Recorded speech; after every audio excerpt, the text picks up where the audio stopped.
আদিবাসী সংগঠনের ডাকা অবরোধের জেরে ঘাটালে পাঁশকুড়া রাজ্য সড়কের দাসপুর বকুলতলা এলাকায় যানজটে নাজেহাল যাত্রীরা।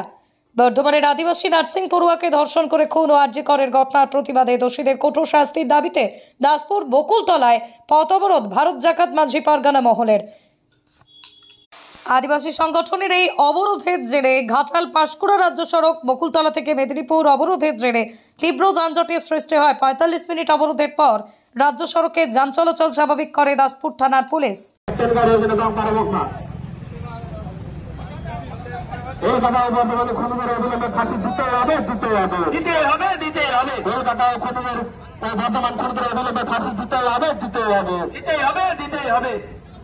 রাজ্য সরকার নারীদের উপর অত্যাচার হচ্ছে কেন? রাজ্য সরকার জবাব চাই, জবাব দাও, জবাব দাও। নারীদের উপর অত্যাচার হচ্ছে কেন? রাজ্য সরকার জবাব চাই, জবাব দাও, জবাব দাও। এই জবাব भारत जगत माझी पारगाना मोहल कमिए को उन्हें लगा है बैरिकेड एम कटर घेरा तो बनते और उन्हें साथे ताइनों में अत्याचार मानचिना मानबोना भारत जगत माझी पारगाना मोहल जीत कर भारत जगत माझी पारगाना मोहल जीत कर We want justice. We want justice. We want justice. Bangladesh justice.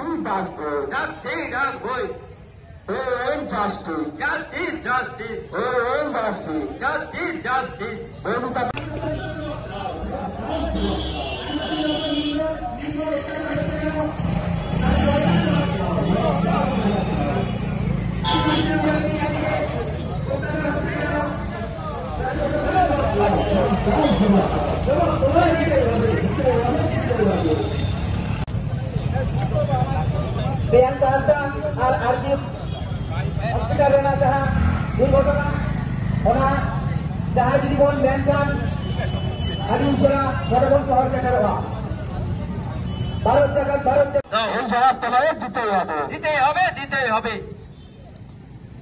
সারা আদিবাসী কর্মী হত্যা সারা আদিবাসী কর্মী হত্যা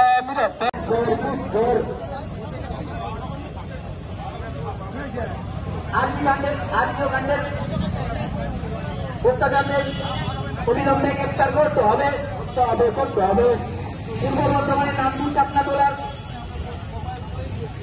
দোষীদের অবিলম্বে গ্রেপ্তার করতে হবে। भारत जगत पवित्र गला माहौल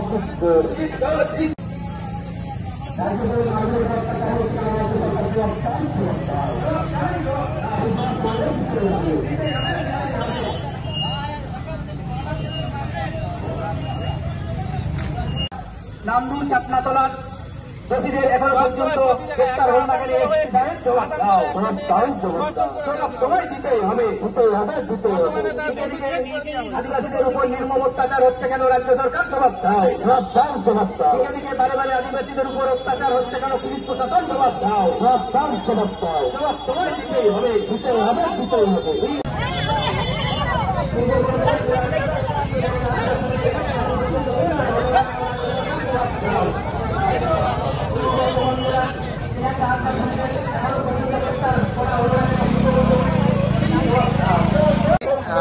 কি কারণে পথ অবরোধ? আজ আমরা ভারত জাকাত মাঝি পারগানা মহল দাসপুর 1-2 ব্লকের পক্ষ থেকে আমরা আরজি করের ঘটনা, যেটা ধর্ষণ করে খুন করে মারা হয়েছে মৌমিতা দেবনাথকে, এবং আমাদের বর্ধমানে আমাদের একটা আদিবাসী সম্প্রদায়ের মেয়েকে গলা কেটে ফেলে দিয়ে মার্ডার করা হয়েছে, তার উদ্দেশ্যে আজ আমরা 1 ঘন্টা পথ অবরোধ করছি। এই পথ অবরোধে আমরা সকল জনগণকে সামিল হওয়ার জন্য আগে থেকে আহ্বান করেছি এবং জানিয়েছি আপনারা সবাই এই পথ অবরোধে একটু কোঅপারেট করে 8 ঘন্টার জন্য অন্তত একটু আপনাদের মূল্যবান সময়টুকু নষ্ট করে একটু দাঁড়িয়ে যাবেন, তাতে আমাদের সকলে সুস্থভাবে আমরা বনটা পালন করতে পারবো। আমরা আপনাদের সহযোগিতা চাই, এই বলেই আমাদের ক্ষুদ্র বক্তব্য আমি এখানেই শেষ করলাম। আমার নাম সনাতন হেমব্রম, দাসপুর 1-2 ব্লকের আহ্বায়ক, ভারত জাকাত মাঝি পারগানা মহল, যেটা রেজিস্ট্রেশন করা আছে আমাদের প্রয়াত দিসম পারগানা বা নিত্যানন্দ হেমব্রম, এবং বর্তমান যিনি আমাদের দিসম পারগানা বা রবীন টুডু, তার নেতৃত্বে আজকে আমাদের গোটা পশ্চিমবঙ্গে শুধু নয়, ভারতবর্ষের মধ্যেও কিছু কিছু জায়গায় আবার 1 ঘন্টার জন্য পথ অবরোধ করা হচ্ছে। সেই পথ অবরোধে সকলে যেন সামিল হন এবং আমাদের সাথে একটু কোঅপারেট করে চলেন, এটাই আমরা সকলের সামনে অনুরোধ করব। আমাদের সঙ্গে মাঝি পারগানা মহল দাসপুর মুলুকের পাহাড়া থেকে আমরা পথে নামতে বাধ্য হয়েছি। আগামী 14ই আগস্ট যে পূর্ব বর্ধমান জেলার নামদুর চাপনাতলার প্রিয়াঙ্কা হাসদা নামে এক আমাদের আদিবাসী মহিলা, আদিবাসী পড়ুয়া, ওনাকে 14ই আগস্ট রাত্রি 3:30 নাগাদ গলা কেটে তাকে মেরে ফেলা হয়েছে। এই জন্যে আমরা আজকে পথে নামতে বাধ্য হয়েছি এবং এখনো পর্যন্ত দোষী গ্রেপ্তার এখনো হয়নি। এই জন্য আমরা আজ রাজ্য জুড়ে, পশ্চিমবঙ্গ জুড়ে পথ অবরোধ চলছে। আমরাও আজকে এই দাসপুর মুলুকের পাহাড়া থেকে ভারত জাকাত মাঝি পারগানা মহলের পক্ষ থেকে আমরা এই বকুলতলাতে আমরা পথ অবরোধ রেখেছি। আপনার নাম? বিমল মান্ডি, ভারত জাকাত মাঝি পারগানা মহলের সহ সভাপতি।